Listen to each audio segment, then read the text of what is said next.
Hopefully. There we go. All right. So we are live. Ah, So tonight, guys, One Fun Guy podcast in the studio tonight with my guest, Mike. Mike, tell us a little about yourself. Give us a little bit of background. We got a great episode coming up tonight. well, it was a long time ago when I was first brought to this planet. No, I'm not very interested. You know what? No, I shouldn't say that. Um, I get so many people saying, "Oh, this is Mike Moman. He is one of the most interesting people you can ever meet," and for the most part, they're liars. But there is some truth buried in a lie always. I'm Canadian. Which means naturally I'm already 10% cooler than other people because as soon as you cross that border into Canada, it gets cold.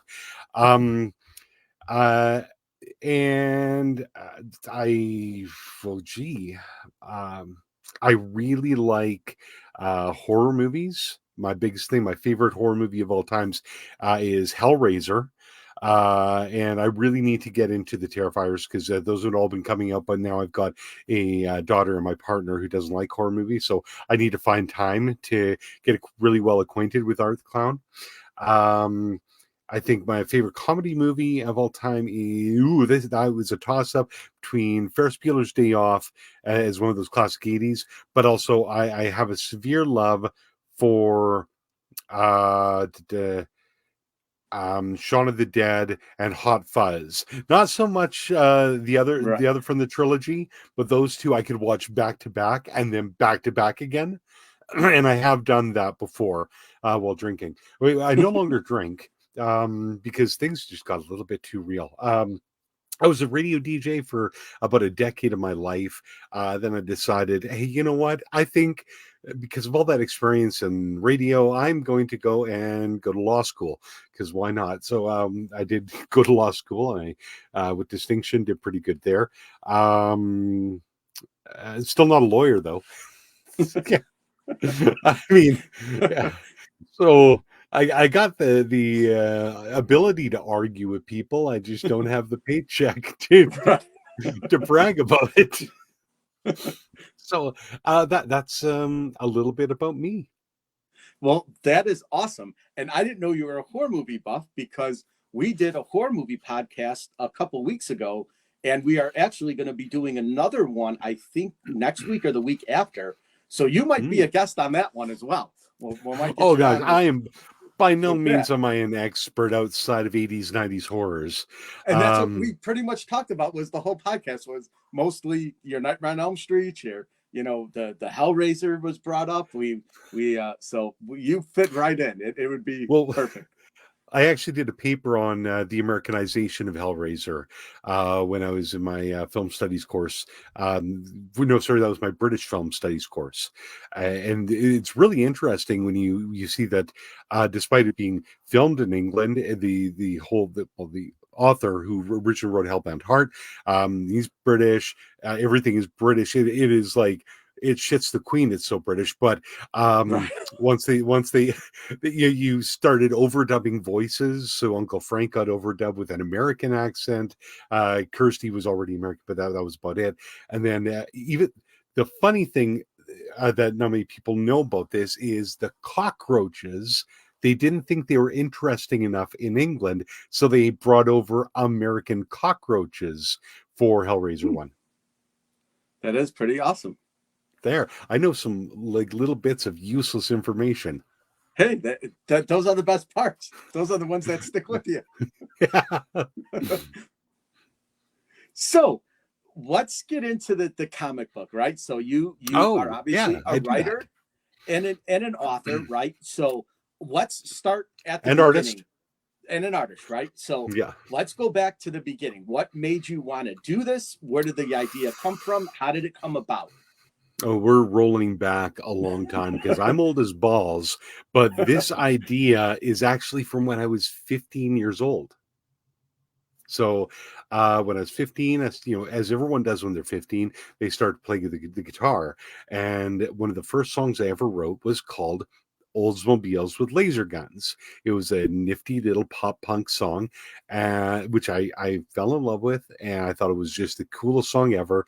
It was really about the Oldsmobile that my mom and dad had when I was a kid. Growing up in the back seat of that Oldsmobile, and I just kind of turned it into this spaceship in a comic, sorry, in a song, a punk song. Uh, then, being 15, you're 10 feet tall and bulletproof, and you can do everything you want because Hmm. you have all the time in the world. I decided to write a little bit of a comic book for it, and I think I did 4 or 5 pages. I still have copies of them. They are god awful terrible. The story was horrible. The art was comparable to the art today, I think. So not good. But I was really proud of it, and I don't know why I just stopped. I think I didn't know how to really do a comic book, so I was just Okay. drawing it panel by panel by panel, and then you get stuck because, oh, I didn't realize that I had to write a script first, or do a layout or anything like Right. that. Once you're 15, you have no idea. Gosh, I am shocked that I'm still alive after those teenage years. The stupid stuff I did and still do today, but it was just that thing that you don't know, so you put on the back shelf and you forget about it. Fast forward to a couple of years ago, and I'm like, why didn't I do that? Existential crisis. I had Sure. what I like to call um my Uhura James Earl Jones moment, when she didn't want to do the first interracial kiss ever, and he said to her, but you must, because he knew the importance of it. And I, for something inside me just said, this comic, you must do this. You've got to. It's such a funny, unique idea, and it's stupid, and you're going to enjoy it. There was no Sure. greater purpose like hers interracial kiss with Right. Kurt, but it was still something that I could do for myself and I could feel proud of.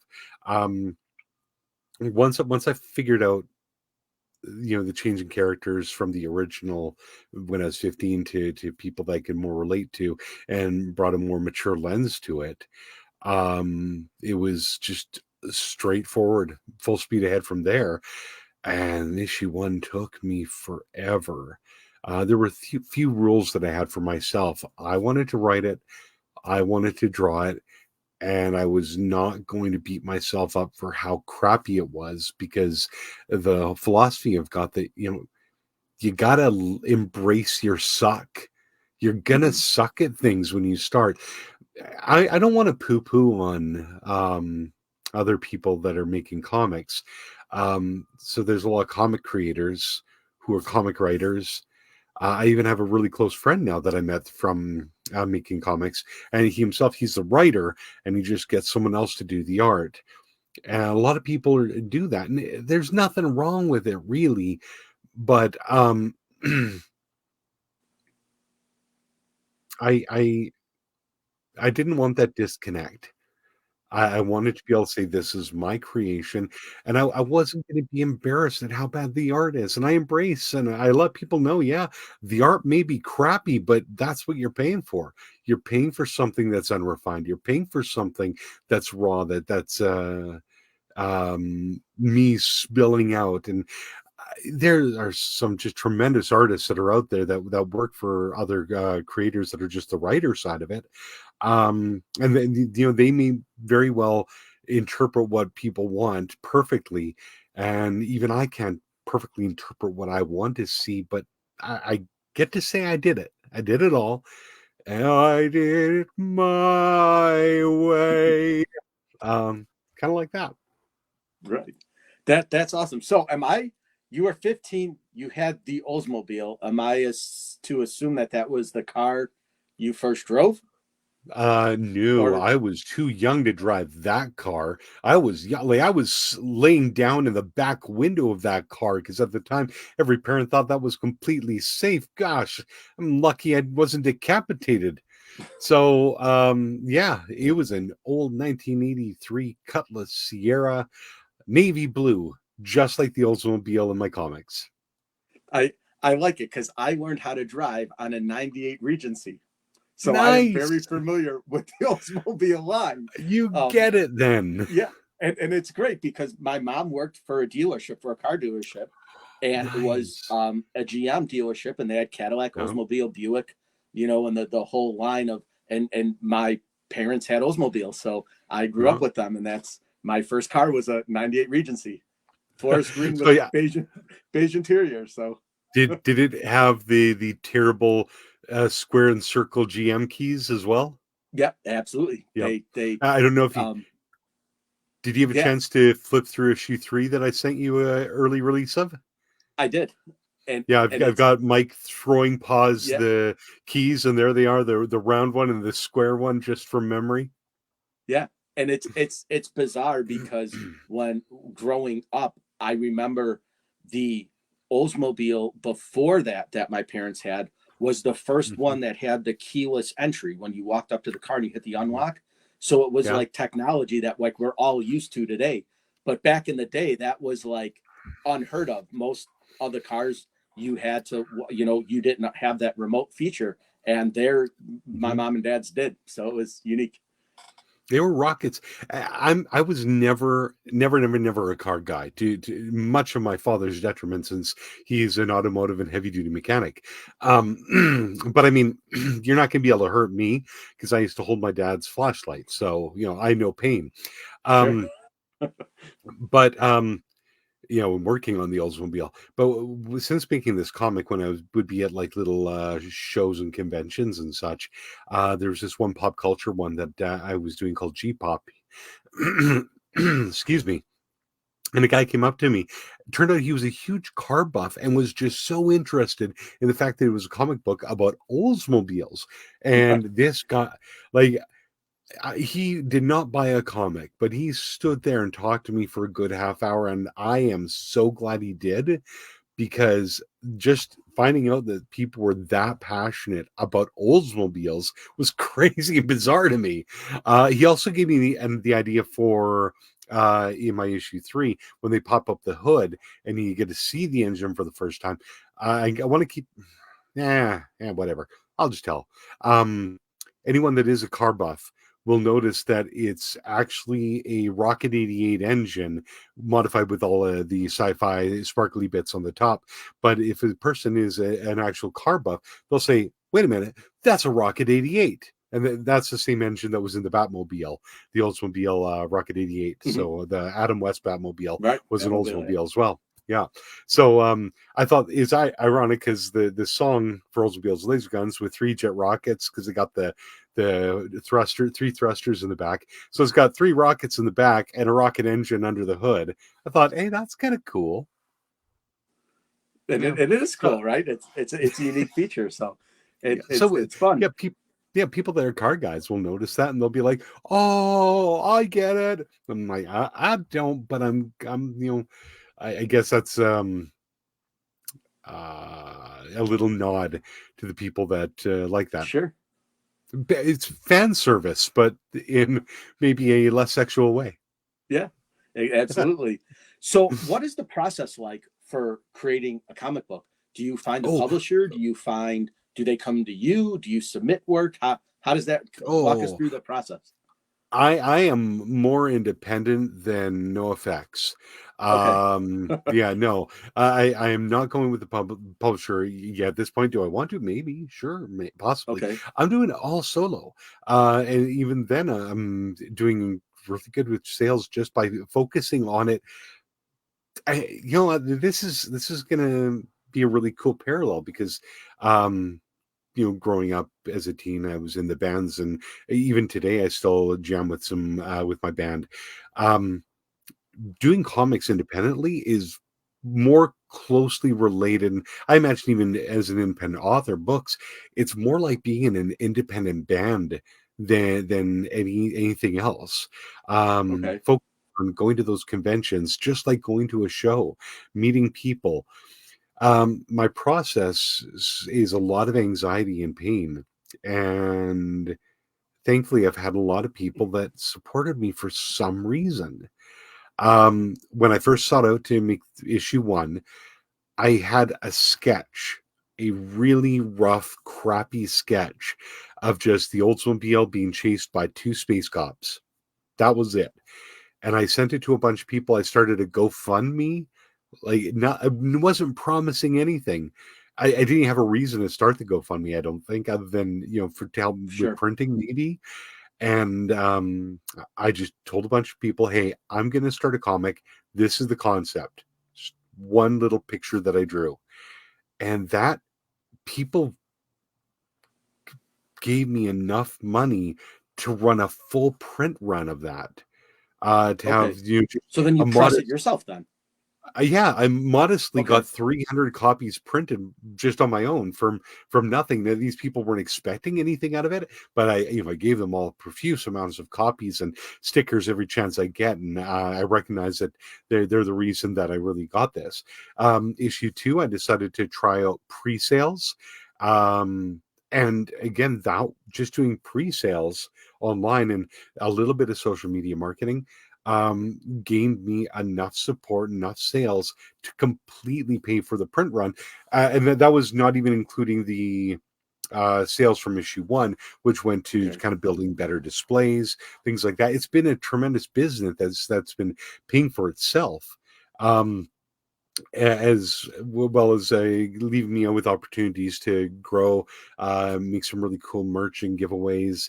Because it's just been fun. Now, issue three, that was my um, turn to test out Kickstarter, and I think it was as successful as the pre-sales. I've got some kind of Okay. opinions on that, but again, it worked really good. And now with it done, I got a new printer that's actually local that was willing to match some prices for me, and I'm going to be testing the waters with some sales next weekend at another G Pop.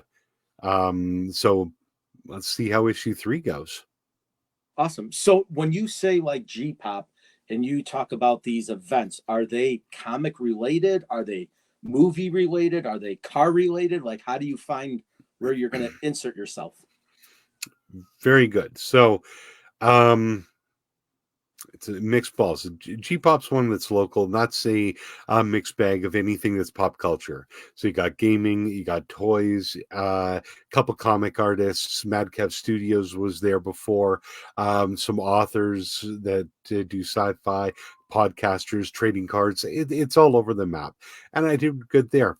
I was really hoping to get into Edmonton Expo. Sadly, I didn't. It was a big waiting list to get in, but that was a tremendous, huge thing in Edmonton.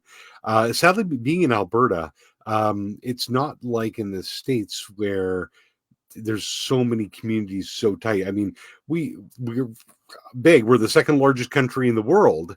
So yeah, we've got a lot of space. I mean, population density in Manitoba is like one person per 4 square kilometers. So that's yeah, there's nobody there. So for me to go to the next city, that's a 5 hour drive. There is Okay. no, hour drive to get to the next convention. I've done one in Calgary, which was called Panel One. The guy's running it hard of friggin' gold. It's all about the independent comic artist. Unfortunately, not a lot of people ended up showing up to that one. So I took a big loss to drive 8 hours to go to a con where I sold, made $200 in sales. But the experience and the people that I met, I bought like everyone's comics. I wanted everyone's comic. Sure. Um, and it was just those people were so cool. And funny, there is actually a town in Alberta called Olds, which is just south of Edmonton, and they actually have a meetup for the Oldsmobiles Club of Alberta. So that's next summer, and I missed it this year, Okay. but I'm going to go next year, just kind of to rub shoulders with all these Oldsmobiles fans and be like, hey, I know nothing about the stuff you love, but I got a car in my, that kind Right. of thing. And I mean, me personally, if someone was to be doing something about one of my passions, and even though they knew nothing about it, I'd probably want to support that. Sure. So how is the Canada scene then in terms of the American scene? Because we have cons every month of every year in different major cities that people will fly to, like the LA Comic Con's the big one. That's Oh where all your like stars go. But like yeah, there's independent ones throughout the country that still have thousands upon thousands of people, and they come from statewide. Is that something that like Canada has, or is that like, is Yep. it an up and coming thing, or is that No, we have that here. In fact, even my okay? hometown, we have one called Grand Con, which I was at last year and did tremendous on that. Absolutely amazing. I smashed it. And then I'd say probably every major city has one. The problem is every major city is 5 hours from each Right. other. So, Edmonton has a couple, Calgary have a couple. Edmonton, I mean, they've got the Edmonton has the Edmonton Expo. You got Animathon, same within Calgary. Then Vancouver. Vancouver's the big one. Well, at least where I am, because Alberta is very far from Toronto. That's about a 3-day drive. So Okay. yeah. But yeah, Prince George. Sorry, yeah, Prince George. Now these small towns that you're like, what is this a place? Um, yeah, the Northern Fan Con, I had to bow out of last year just because of the logistics, the cost. I couldn't actually afford it. I'll be able to next year for sure now, though, because at the time I only had one comic. So to Okay. go to a convention with issue one and one comic and thinking that you're going to make any kind of impression whatsoever, I was trying to be realistic. I didn't want to Right. be, but I was trying to be. But next Sure. year for sure, I'm going to be heading there. And Norm, the guy that runs that, he's just fun, just a bundle of energy. And Okay. we do similar, like the first Grand Con had George Takei and Lou Ferrigno was there. Last year the lineup wasn't as great in my books, and this year sadly, um, we uh we had Ron Perlman, but he dropped out 2 weeks before. I was really excited that Hellboy would have had Okay. Right. would have gotten my comics, but didn't happen. Well, Still, we do get some incredible talent. that's pretty awesome. So, in the grand scheme of things, now that you have this, it seems like more of a passion project, but it seems like you're trying to move it into more of a kind of money maker. Is this like what's the ultimate goal for you? Is it to, have this be successful and that's what you do, or is it just still kind of just more of a paid hobby? Like like what's the thought process for you? Mm.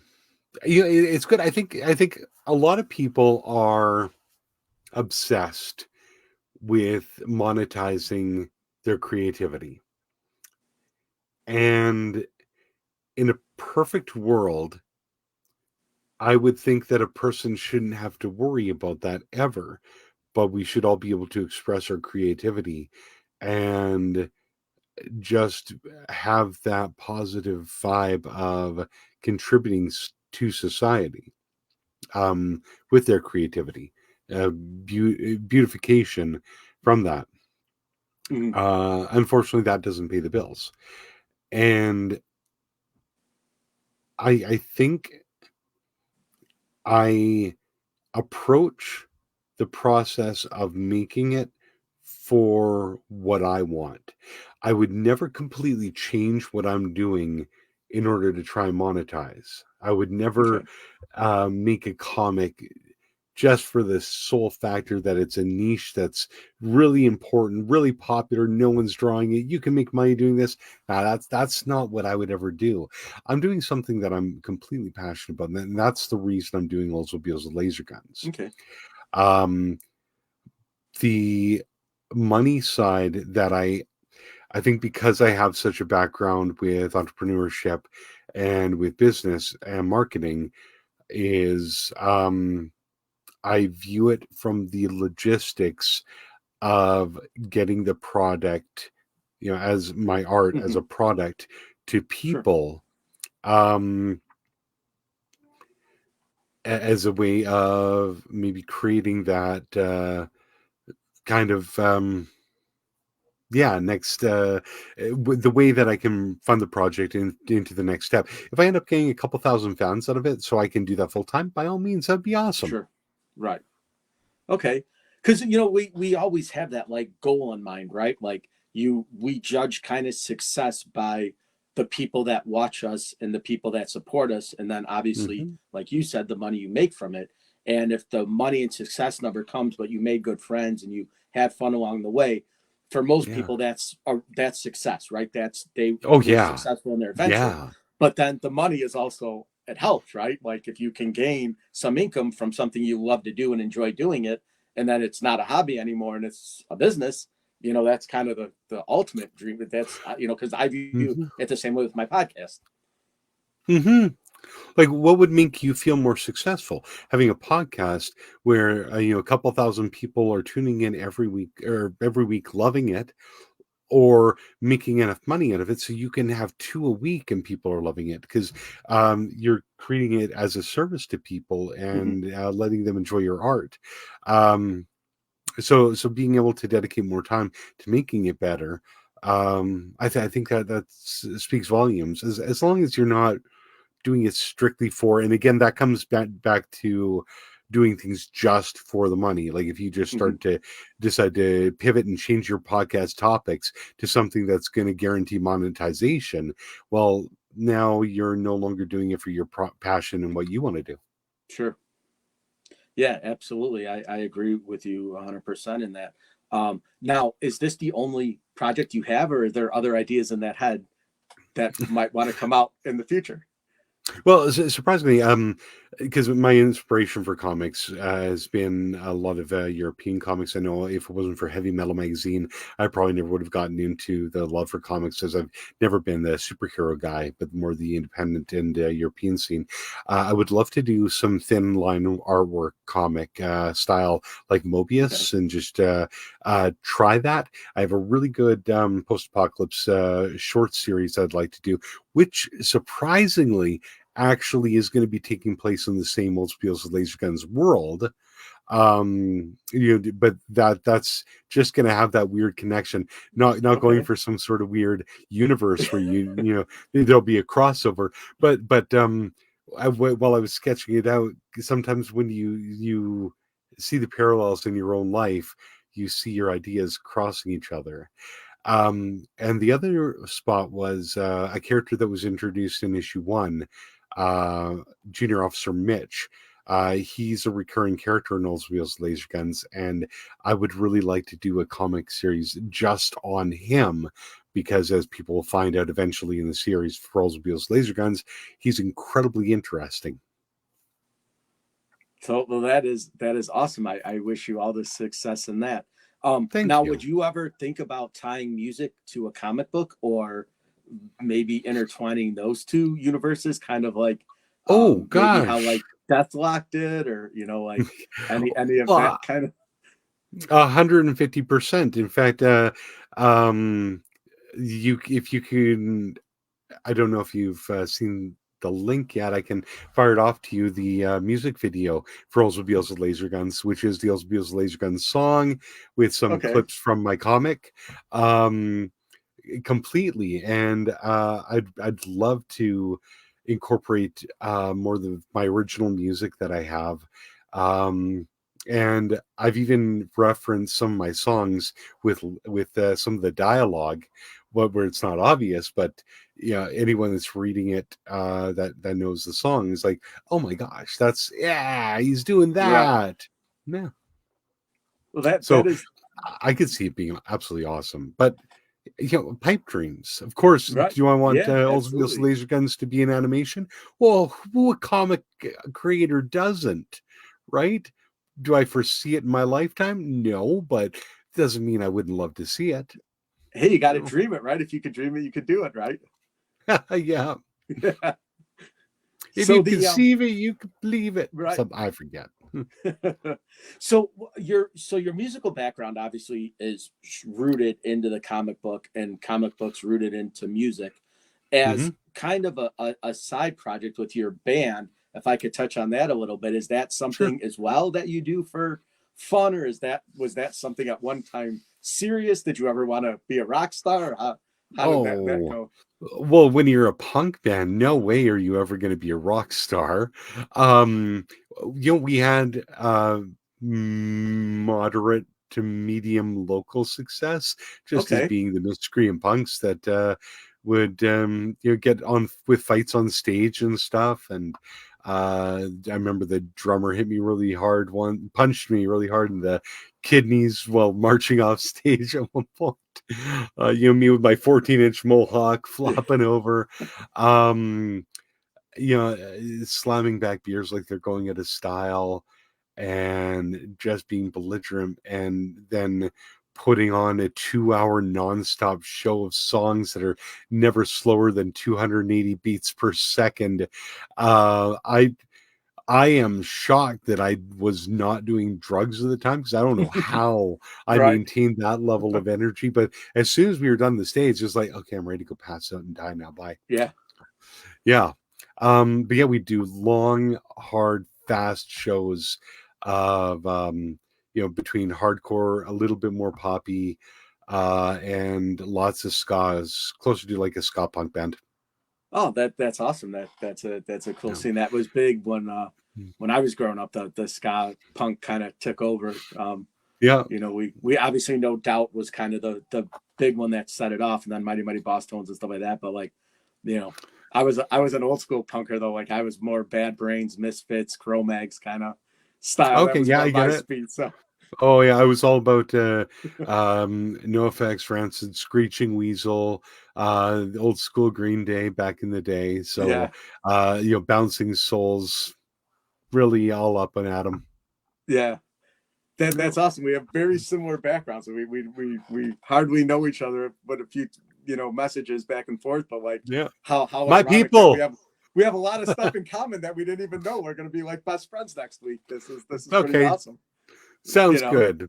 right? I don't know what the weed situation's like in the States, but we can go burn a couple Yeah, since I'm not drinking now. yeah. Yeah, It's in the U.S. It's state by state, right? So that's kind oh of yeah. how they offer it. In So in Canada now we have like more weed stores in every corner than we have yeah, liquor stores. yeah. They pop up by us too. We get a lot of the dispensaries Yeah. coming across now. I don't smoke often, but when I do, I tend to draw a lot and forget about the time. Right. So last question, since we're a little bit over our time, but being from Canada, obviously hockey and wrestling are two big things. Are you a Bret Hart fan?